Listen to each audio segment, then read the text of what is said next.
ಪತ್ರಿಕಾ ಸರಿ ಆಡತ್ತೆ. ಎಲ್ಲರಿಗೂ ಮೊದಲಾಗಿ ವಂದಿಸಿಕೊಂಡು ದೃಶ್ಯ ಮಾಧ್ಯಮದ ಎಲ್ಲ ನನ್ನ ಪ್ರೀತಿಯ ಸಹೋದರ ಬಂಧುಗಳಿಗೆ ವಂದಿಸಿ ಈ ಒಂದು ಪತ್ರಿಕಾಗೋಷ್ಠಿಯಲ್ಲಿ ಜಿಲ್ಲಾ ಮಹಿಳಾ ಕಾಂಗ್ರೆಸ್ಸಿನ ಅಧ್ಯಕ್ಷರಾಗಿರ್ತಕ್ಕಂಥ ಅಪ್ಯಕ್ಕ ಇದ್ದಾರೆ, ವೀಣಾ ಇದ್ದಾರೆ, ಶಶಿಕಲಾ ಅಕ್ಕ ಇದ್ದಾರೆ, ಚಂದ್ರಕಲಾ ಇದ್ದಾರೆ, ಹಾಗೆ ಬೃಂದಾ ಪೂಜಾರಿ ಅವರಿದ್ದಾರೆ. ಇವತ್ತಿ ಉಡುಪಿಯ ಶಾಸಕರಾಗಿರ್ತಕ್ಕಂಥ ಯಶ್ಪಾಲ್ ಸುವರ್ಣ ಅವರವರು ವಿರೋಧ ಪಕ್ಷದ ನಾಯಕ ಶ್ರೀ ರಾಹುಲ್ ಗಾಂಧಿ ಅವರ ಬಗ್ಗೆ ಬಳಸಿರುವ ಪ್ರತಿಭಟನೆಯಲ್ಲಿ ಬಳಸಿರ್ತಕ್ಕಂಥ ಒಂದು ಭಾಷೆ ಮತ್ತು ಮಾಡಿರುವ ವೈಯಕ್ತಿಕ ಆರೋಪಗಳನ್ನ ಅತ್ಯಂತ ತೀವ್ರವಾಗಿ ನಾವು ಖಂಡಿಸ್ತಾ ಇದ್ದೇವೆ. ಬೇಜವಾಬ್ದಾರಿಯುತ ಹಾಗೂ ಪ್ರಜಾಪ್ರಭುತ್ವದ ಮೌಲ್ಯಗಳಿಗೆ ವಿರೋಧವಾಗಿ ಯಶ್ಪಾಲ್ ಸುವರ್ಣ ಅವರು ಮಾತಾಡಿದ್ದಾರೆ. ನಮ್ಮ ಕಾಂಗ್ರೆಸ್ ಪಕ್ಷದ ಧೀಮಂತ ನಾಯಕ ಶ್ರೀ ರಾಹುಲ್ ಗಾಂಧಿ ಅವರು ಈ ದೇಶ ಕಂಡಂತ ಒಬ್ಬ ಅಪ್ರತಿಮ ಯುವ ನಾಯಕ ಅಂತೇಳಿ ನಾವು ಹೇಳಲಿಕ್ಕೆ ಬಯಸ್ತೇವೆ. ಕಾಂಗ್ರೆಸ್ ಪಕ್ಷದ ಒಬ್ಬ ಅಧಿನಾಯಕನಾಗಿ ಅವರ ವ್ಯಕ್ತಿತ್ವದ ಬಗ್ಗೆ ಹೇಳಬೇಕಿದ್ರೆ, ಅವರು ಹಾರ್ವರ್ಡ್ ಯೂನಿವರ್ಸಿಟಿಯಿಂದ ಬಂದು ಲಾರೆನ್ಸ್ ಕಾಲೇಜಿನಲ್ಲಿ ಪದವಿಯನ್ನ ಮುಗಿಸಿ, ಮಾಸ್ಟರ್ ಆಫ್ ಫಿಲಾಸಫಿಯಲ್ಲಿ ಕೇಂಬ್ರಿಡ್ಜ್ ಯೂನಿವರ್ಸಿಟಿಯಲ್ಲಿ ಪದವಿಯನ್ನ ಮುಗಿಸಿ, ಅಂಥ ಅನುಭವ ವ್ಯಕ್ತಿತ್ವ ಉಳ್ಳಂಥ ರಾಹುಲ್ ಗಾಂಧಿ ಅವರು ಇವತ್ತು ದೇಶದಾದ್ಯಂತ ಪಾರ್ಲಿಮೆಂಟ್ ಅಲ್ಲಿ ಕೂಡ ವಿರೋಧ ಪಕ್ಷದ ನಾಯಕನಾಗಿ ಇವತ್ತು ಬಡವರ, ದೀನದಲಿತರ, ಮಹಿಳೆಯರ, ಸಾಮಾನ್ಯ ವರ್ಗದವರ, ವಿದ್ಯಾರ್ಥಿಗಳ, ರೈತರ ಕೂಗಾಗಿ ಇವತ್ತು ಪಾರ್ಲಿಮೆಂಟ್ ಅಲ್ಲಿ ಒಂದು ವಿರೋಧ ಪಕ್ಷದ ನಾಯಕನ ನೆಲೆಯಲ್ಲಿ ಎಲ್ಲಾ ವಿಚಾರಗಳಲ್ಲಿ ಕೂಡ ಇವತ್ತು ಮುಂದುವರೆದುಕೊಂಡು ಕೆಲಸ ಮಾಡ್ತಾ ಕಾರ್ಯನಿರ್ವಹಿಸ್ತಾ ಇದ್ದಾರೆ. ಅವರನ್ನು ನಾವು ಇವತ್ತು ಅಭಿನಂದಿಸಬೇಕು. ಅಂತ ಒಬ್ಬ ಯುವ ವ್ಯಕ್ತಿತ್ವದ ಯುವ ನಾಯಕನ ಬಗ್ಗೆ ಯಾವುದೇ ಸಾಕ್ಷ್ಯಾಧಾರವಿಲ್ಲದೆ ವ್ಯಕ್ತಿಯ ಘನತೆಗೆ ಧಕ್ಕೆ ತರುವ ಆರೋಪಗಳನ್ನ ಮಾಡುವುದು ರಾಜಕೀಯ ಸಂಸ್ಕೃತಿ ಅಲ್ಲ. ಯಶ್ಪಾಲ್ ಸುವರ್ಣ ಅವರು ಉಡುಪಿ ಅಂತ ಜಿಲ್ಲೆ ಇವತ್ತು ವಿದ್ಯಾವಂತರ, ಬುದ್ಧಿವಂತರ ಜಿಲ್ಲೆ ಅಂತ ಹೇಳಿದ್ರೆ ಇಡೀ ದೇಶದಲ್ಲಿದ್ರೆ ನಮ್ಮ ದಕ್ಷಿಣ ಕನ್ನಡ, ಉಡುಪಿ, ಈ ಎರಡೂ ಜಿಲ್ಲೆಗಳಿಗೆ ಇಡೀ ದೇಶವೇ ಗೌರವ ಕೊಡ್ತದೆ. ಎಲ್ಲಿ ಹೋದ್ರು ಕೂಡ ನಾವೆಲ್ಲ ಒಂದು ವಿದ್ಯಾವಂತರು, ಬುದ್ಧಿವಂತರು ಅಂತೇಳಿ. ಅದರಲ್ಲಿ ಕೂಡ ಅಲ್ಲಿಂದ ಆರಿಸಿ ಬಂದ ಒಬ್ರು ಶಾಸಕರು ಯಶ್ಪಾಲ್ ಸುವರ್ಣ ಅವರು. ಒಬ್ಬ ಶಾಸಕನಾಗಿ ಆಯ್ಕೆಯಾಗಿ ಬರುವಾಗ ಜನರಿಗೆ ಬಹಳ ವಿಶ್ವಾಸ ಇರ್ತದೆ, ಇವರು ಒಳ್ಳೆ ಕೆಲಸ ಮಾಡುವವರು, ಇವರ ಬಗ್ಗೆ ಒಂದು ಅತ್ಯುತ್ತಮ ಒಂದು ನಿಲುವನ್ನ ಇಟ್ಟು, ಬದ್ಧತೆಯನ್ನ ಇಟ್ಟು ಜನರ ಕೆಲಸ ಕಾರ್ಯಗಳನ್ನ ಮಾಡ್ತಾರೆ. ಯಾವ್ದಾದ್ರು ಹೋರಾಟ ಮಾಡ್ಬೇಕಾದ್ರೆ ಜನರ ಪರವಾಗಿ, ವಿದ್ಯಾರ್ಥಿಗಳ ಪರವಾಗಿ, ಅಂತರ ಪರವಾಗಿ ಹೋರಾಡ್ಬೇಕು ಅಂತ ಹೇಳಿತ್ತು ಜನರು ಮತ ಕೊಡ್ತಾರೆ.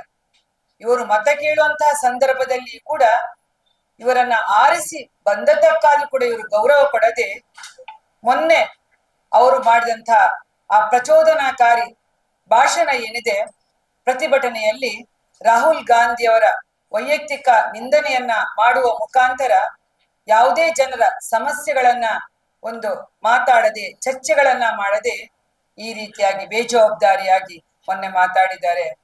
ಅದರಲ್ಲಿ ಕೂಡ ಆತಂಕಕಾರಿ ಸಂಗತಿ ಏನು ಅಂತ ಹೇಳಿದ್ರೆ, ಯಶ್ಪಾಲ್ ಸುವರ್ಣ ಅವರು ಮಾಡಿದರಿಂದ ವರದಿಯಾಗಿ ರಾಹುಲ್ ಗಾಂಧಿ ಅವರ ಕುಟುಂಬದವರನ್ನ ಬಾಬರಿ ಮಸೀದಿ ಧ್ವಂಸ ಮಾಡಿದಂತೆ ಧ್ವಂಸ ಮಾಡುತ್ತೇವೆ ಎಂಬ ಆ ರೀತಿಯ ಹೇಳಿಕೆ.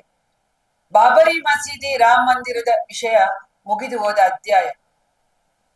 ಕೋರ್ಟು ಎಲ್ಲ ಅದಕ್ಕೆ ಮಾನ್ಯತೆ ಕೊಟ್ಟಿದೆ, ಆ ವಿಷಯ ಮುಗಿದಿದೆ. ಅದನ್ನ ಅವರು ಈ ಸಂದರ್ಭಗಳಲ್ಲಿ, ಇಂಥ ಪ್ರತಿಭಟನೆಗಳಲ್ಲಿ ಅವರು ತೆಗೆದದ್ದು ಖಂಡನೀಯ, ಅಮಾನವೀಯ ಅಂತೇಳಿ ನಾನು ಹೇಳಲಿಕ್ಕೆ ಬಯಸ್ತೇನೆ. ಇಂಥ ಒಂದು ಯಾವುದೇ ಒಂದು ರಾಜಕೀಯವಾಗಿ ಇಂಥ ಅವರು ರಾಜಕೀಯ ಭಿನ್ನಾಭಿಪ್ರಾಯಗಳು ಇರ್ಬೋದು, ಆದ್ರೆ ದ್ವೇಷ, ಪ್ರಚೋದನೆ, ಪ್ರಜಾಪ್ರಭುತ್ವದ ಸಂಸ್ಕೃತಿಗೆ ವಿರೋಧವಾದಂತಹ ಮನೋಭಾವವನ್ನ ಅವರು ಬಿಂಬಿಸಿದ್ದಾರೆ. ರಾಜಕೀಯದಲ್ಲಿ ಭಿನ್ನಾಭಿಪ್ರಾಯಗಳು ಇದ್ರೂ ಕೂಡ ಬೆದರಿಕೆ, ಹಿಂಸೆಯನ್ನ ಸೂಚಿಸುವಂತಹ ಮಾತುಗಳಿಗೆ ಯಾವತ್ತೂ ಮಹತ್ವ ಇಲ್ಲ. ಆದ್ರೆ ಇದರಲ್ಲಿ ಯಶ್ಪಾಲ್ ಸುವರ್ಣ ಅವರು ಯಾವ ರೀತಿಯವರ ಮನೋಭಾವದವರು, ಅವರ ಹಿನ್ನೆಲೆ ಏನು ಅಂತೇಳಿ ಅವರು ಮಾಡಿದಂತಹ ಪ್ರಚೋದನಾಕಾರಿ ಭಾಷಣದಿಂದ ಇವತ್ತು ನಮ್ಗೆ ತಿಳಿಯುತ್ತದೆ. ಇವತ್ತು ಭಾರತೀಯ ರಾಷ್ಟ್ರೀಯ ಕಾಂಗ್ರೆಸ್ ಇಂತಹ ಹೇಳಿಕೆಗಳನ್ನ ತೀವ್ರವಾಗಿ ಖಂಡಿಸ್ತದೆ. ಶ್ರೀ ಯಶ್ಪಾಲ್ ಸುವರ್ಣ ಅವರ ಮಾತುಗಳನ್ನ ಹಿಂತೆಗೆದುಕೊಳ್ಬೇಕು.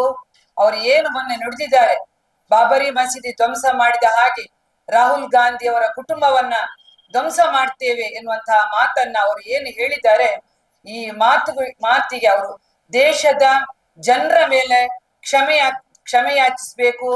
ಇವತ್ತು ಬಿಜೆಪಿ ಪಕ್ಷಕ್ಕೆ ಒಂದು ನೈತಿಕತೆ ಇದ್ರೆ, ಒಂದು ಸಿದ್ಧಾಂತ ಇದ್ರೆ, ಅದು ಭಾರತೀಯ ಒಂದು ರಾಷ್ಟ್ರೀಯ ಪಕ್ಷ ಆಗಿದ್ರೆ ಅವರನ್ನ ಪಕ್ಷದಿಂದ ಹೊರಗೆ ಹಾಕ್ಬೇಕು.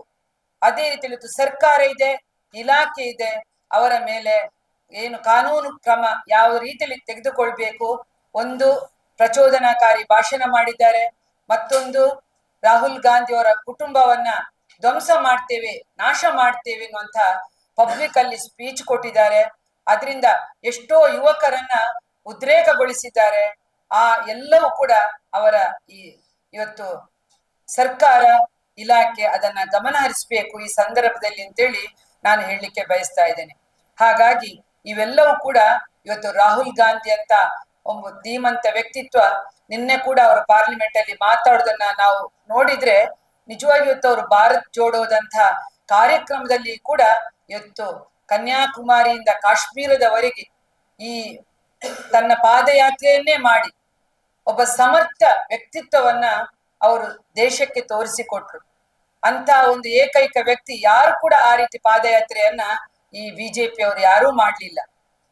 ಇವತ್ತು ನಾವು ಕೇಳ್ತೇವೆ, ಇಂಥ ಒಂದು ವ್ಯಕ್ತಿಯ ಮೇಲೆ ಯಾವುದೇ ಒಂದು ಆರೋಪ ಇಲ್ಲದೆ ಇವರು ಮಾಡುವಂಥದ್ದು, ಅದರಲ್ಲಿ ಸಾಬೀತಾಗದೆ ಇವರು ಅವರು ಡ್ರಗ್ ಎಡಿಕ್ಟ್ ಅಂತ ಹೇಳಿರೋದು ನಿಜವಾಗಿ ಕೂಡ ವಿಷಾದನೀಯ, ಖಂಡನೀಯ ಅಂತೇಳಿ ಕೂಡ ನಾನು ಈ ಸಮಯದಲ್ಲಿ ಹೇಳಲಿಕ್ಕೆ ಬಯಸ್ತಾ ಇದ್ದೇನೆ. ಸಂವಿಧಾನಬದ್ಧವಾಗಿ ಪ್ರಜಾಪ್ರಭುತ್ವ ವ್ಯವಸ್ಥೆಯಲ್ಲಿ ಇವರೊಬ್ರು ಶಾಸಕರಾಗಿದ್ದಾರೆ. ಇವರು ಕೂಡಿದ್ರೆ ನಮ್ಮ ಕರ್ನಾಟಕ ರಾಜ್ಯದ ಇವತ್ತು ಏನವರು ಶಾಸಕರಾಗಿದ್ದಾರೆ, ಅಸೆಂಬ್ಲಿಯಲ್ಲಿ ಈ ಮಾತನ್ನ ಅವರು ತಾಕತ್ತಿದ್ರೆ ಮಾತಾಡ್ಬೇಕಿತ್ತು. ಇಂಥ ಅವಹೇಳನಕಾರಿ ಮಾತನ್ನ ಇವರು ಅಲ್ಲಿ ಮಾತಾಡ್ಬೇಕಿತ್ತು. ಕಾನೂನು ಮಾಡುವವರು ಇವರು, ಜನರಿಗೆ ಯೋಜನೆಗಳನ್ನ ರೂಪಿಸುವವರು ಇವರು, ಜನರ ಸ್ಪಂದನೆಗೆ ಸ್ಪಂದಿಸುವವರು ಶಾಸಕರು. ಇವರು ಧರ್ಮದ ವಿರುದ್ಧ ಎತ್ತಿ ಕಟ್ಟುವಂತಹ ಕೆಲಸ ಕಾರ್ಯ ಅನ್ನುವಂತಹ ನಾಲಾಯಕ ಶಾಸಕರು ಇವರಿಗೆ ಮತ ಕೊಟ್ಟಿದ್ದಾರೆಲ್ಲ. ನಿಜವಾಗಿ ಆ ಕ್ಷೇತ್ರದ ಜನತೆ, ಇವತ್ತು ಉಡುಪಿ ಜಿಲ್ಲೆ ಶ್ರೀಕೃಷ್ಣ ಪರಮಾತ್ಮ ಇರ್ತಕ್ಕಂಥ ನೆಲೆಬೀಡಾದಂತ ಆ ಒಂದು ಊರು, ಅಂತ ಪವಿತ್ರವಾದಂತ ಮಣ್ಣಿನಲ್ಲಿ ಬಂದಂತ ಇವರ ಮಾತಿನಲ್ಲಿ ಆಡಿದಂತಹ ಆ ಮಾತುಗಳನ್ನ ಕೇಳುವಾಗ ನಿಜವಾಗಿ ಕೂಡ ಇಡೀ ಸಮಾಜ ಅಲ್ಲಿ ಅವರು ತಲೆ ತಗ್ಗಿಸ್ಬೇಕು. ಬಿಜೆಪಿ ಪಕ್ಷ ಬಿಡಿ, ಇವರಿಗೆ ಓಟು ಕೊಟ್ಟವರು ಕೂಡ ತಲೆ ತಗ್ಗಿಸ್ತಕ್ಕಂತ ಕೆಲಸವನ್ನ ಇವರು ಮಾಡಿದ್ದಾರೆ ಅಂತ ನಾವು ಹೇಳಲಿಕ್ಕೆ ಬಯಸ್ತಾ ಇದ್ದೇನೆ. ಹಾಗಾಗಿ ಈ ಒಂದು ವಿಷಯದಲ್ಲಿ ನಾವು ಖಂಡಿಸುತ್ತಾ, ಇವತ್ತು ನಮ್ಮ ಕಾಂಗ್ರೆಸ್ ಪಕ್ಷದ ನಾಯಕರುಗಳಿದ್ದಾರೆ, ಯಾರ ಬಾಯಿಯಲ್ಲಿ ಕೂಡ ಇಂತಹ ಮಾತುಗಳು ಬರಲಿಲ್ಲ. ರಾಜಕೀಯ ಭಿನ್ನಾಭಿಪ್ರಾಯಗಳ ಬಗ್ಗೆ, ಪಕ್ಷದ ಆಯಾಯ ಪಕ್ಷದ ಸಿದ್ಧಾಂತಗಳ ಬಗ್ಗೆ ಚರ್ಚೆಗಳು ನಡೀತದೆ ಯಾವಾಗ್ಲೂ ಕೂಡ, ಅದು ಬೇರೆ. ಆದ್ರೆ ಹೀಗಾಗಿ ಈ ರೀತಿಯ ಧರ್ಮ ವಿರೋಧಿ ಮಾತುಗಳು, ಭಾಷಣಗಳನ್ನ ಮಾತಾಡುವಂತ ಒಂದು ಏಕೈಕ ವ್ಯಕ್ತಿ ಈ ಯಶ್ಪಾಲ್ ಸುವರ್ಣ ಅವರಿಗೆ ನಾವು ತೀವ್ರವಾಗಿ ಖಂಡಿಸುವ ಮುಖಾಂತರ ಇವರ ಮೇಲೆ ನಾವಿವತ್ತು ಮಂಗಳೂರಿನ ಕಮಿಷನರಿ ಕೂಡ ಹೋಗಿ ನಾವು ಮಹಿಳಾ ಕಾಂಗ್ರೆಸ್ನವರು ಕೂಡ ಕಾಂಗ್ರೆಸ್ ಪಕ್ಷದ ಪರವಾಗಿ ಅವರ ಮೇಲೆ ದೂರನ್ನು ಕೂಡ ಕೊಡ್ತಾ ಇದ್ದೇವೆ ಅಂತೇಳಿ ನಾನು ಈ ಸಂದರ್ಭದಲ್ಲಿ ಹೇಳಲಿಕ್ಕೆ ಬಯಸ್ತಾ ಇದ್ದೇನೆ. ಏನಾದ್ರೂ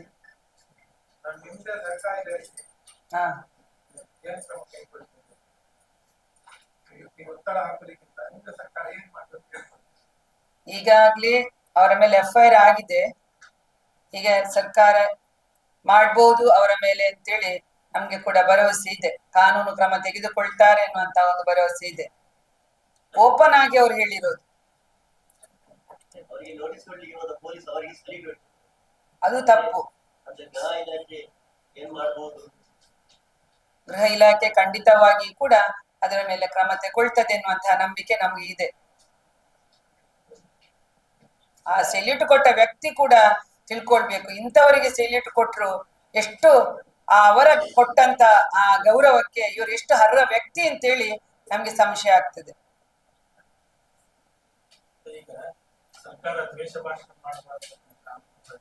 ತಂದಿದೆ. ಅಂದ್ರೂ ಕೂಡ ಈಗ ಜಾಸ್ತಿ ಆಗ್ತದೆ. ಏನ್ ಕಾರಣ? ಸರ್ಕಾರದ ವೈಫಲ್ಯನೇ. ಅಲ್ಲ, ಮಾಡಿರೋದು ಯಾರು? ಒಬ್ರು ಶಾಸಕರು. ಇವರು ನೋಡಿ, ಸರ್ಕಾರ ಅಂದ್ರೆ ಏನು? ವಿರೋಧ ಪಕ್ಷಗಳು ಇರ್ತಾರೆ, ಆಡಳಿತ ಪಕ್ಷ ಇರ್ತದೆ, ಒಟ್ಟಾರೆ ಕಾನೂನು ರೂಪಿಸುವವರು ಒಟ್ಟಾಗಿ ಇವರೇ ಅಲ್ವಾ? ಅಲ್ಲಿ ಎಲ್ಲರೂ ಇರ್ತಾರೆ ಸರ್ಕಾರ ಅಂತೇಳಿ. ವಿರೋಧ ಪಕ್ಷವೂ ಬೇಕು, ಆಡಳಿತ ಪಕ್ಷವೂ ಬೇಕು ಸರ್ಕಾರ ಅಂತ ಹೇಳಿದ್ರೆ.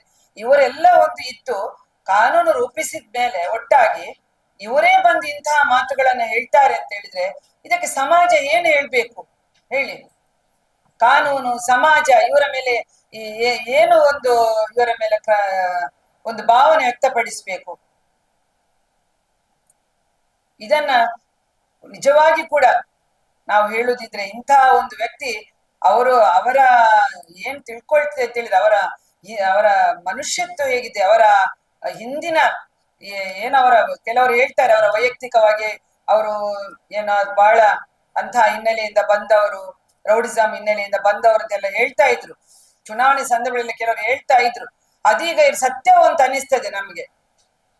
ಅವಾಗ ಹೇಳ್ತಾ ಇದ್ರು ಅವರು ಆ ಹಿನ್ನೆಲೆಯಿಂದಲೇ ಬಂದವರು, ಆ ರೀತಿ ಮಾತಾಡಿದ್ದಾರೆ.